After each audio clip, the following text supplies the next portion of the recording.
Islam ajar miskin tak? Islam tak ajar miskin. Islam ajar orang miskin ada kepentingan dia dalam masyarakat. Dan orang kaya ada kepentingan dia dalam masyarakat. Berarti kaya dan miskin saling-saling ada manfaat untuk masyarakat. Jangan jadi masyarakat sebelah barat melihat kemiskinan itu menyusahkan. Kalulah kemiskinan itu menyusahkan, jangan jadi seperti satu cerita. Cerita ni cerita zaman dulu lah, cerita rakyat ni. Ada seorang ni raja adil.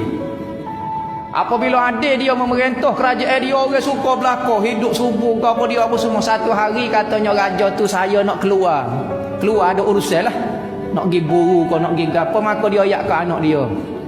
Dia kata, wahai anak anda, kata ayah nak tubik daripada negeri. Jadi sementara ayah tak ada ni, kata anak anda urus dah kerajaan ni, kata anak anda, ayah anda nak tubik. Maka anak anda dia kata tak apa.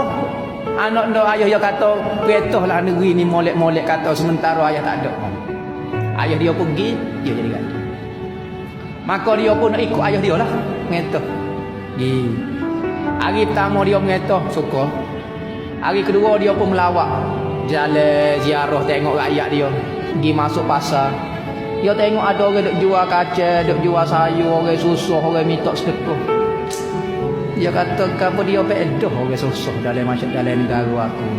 Buat menyusahkan, tak menambah pendapatan negara. Kau nampak duduk metok, duduk gapo, jadi kau susah, kata. Maka dia pun balik ke istana, dia mesyuarat. Dia kata, betul saat ni pergi ziarah negara kita lah, tengok kehidupan masyarakat. Dia kata, hamba tengok ni ada orang kita ni ada lagi jenis susah, jenis duk metok-metok. Jenis orang susah pakai baju carik ni, kata betul nampak macam tak ada manfaat orang susah ni dalam negara, tak menambah ke ekonomi negara. Betul perintah kepada tentera supaya hamba semua orang susah daripada negeri ni, biar tinggal orang hok kaya-kaya ada hijau. Hok susah minta tolong hamba daripada kerajaan. Katanya menteri lagu tu, tak boleh tu aku. Tak boleh lagu mana, hamba tengok tak ada orang nampak tahu, tak ada pedah orang susah ni. Hamba lah belakang. Tak dengar kata, maka menteri dia buat arah hamba semua orang susah. Habisnya hamba belakang orang susah. Tinggal orang kaya-kaya saja. Maka dia pun tak ada masalah.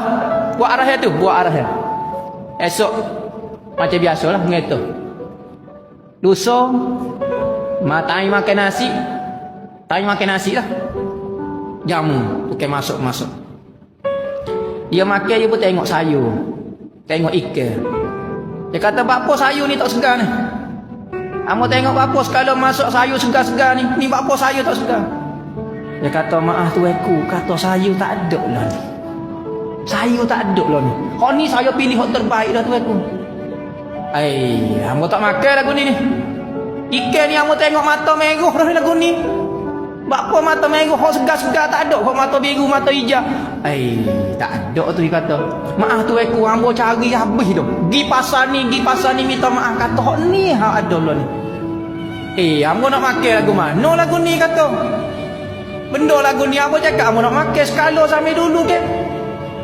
Kata molek-molek, kata boleh makan bagi segar. Dia kata tu aku, hamba nak oyak benda tu aku. Oyak ke apa dia? Dia kata, hamba pergi pasar, hamba tanya sayur, tak ada orang dah jual sayur tu aku. Adanya hok kereta Mercedes saja. Siapa dia nak jual sayur dia kereta Mercedes tu aku.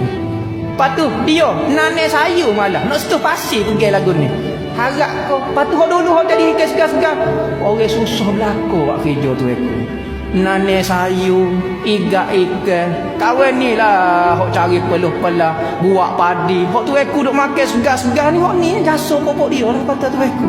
Tengok. Jadi Islam nak ajar kita, nak royak kata cerita, nak royak cerita.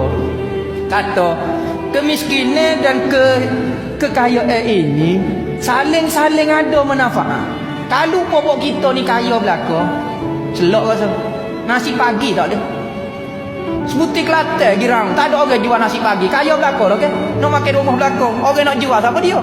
Ambo dua nasi pagi dulu, cari pitih sama Sri. Ada ke rumah Pak Tikak, siapa dia nak jual? Dah pitih masuk 500,000 sehari, 500,000 sehari. Buat apa dia jual nasi pagi? Nak makan caco tak boleh, nak makan lopak tiga tak boleh. Tak ada orang nak buat dah. Kaya belakang lah ni. Tengok hok juga. Maka Islam suruh tengok masyarakat tu hak susah, hak kaya ada manfaat. Ada setengah orang tu nampak kemiskinan, kita membasmi kemiskinan.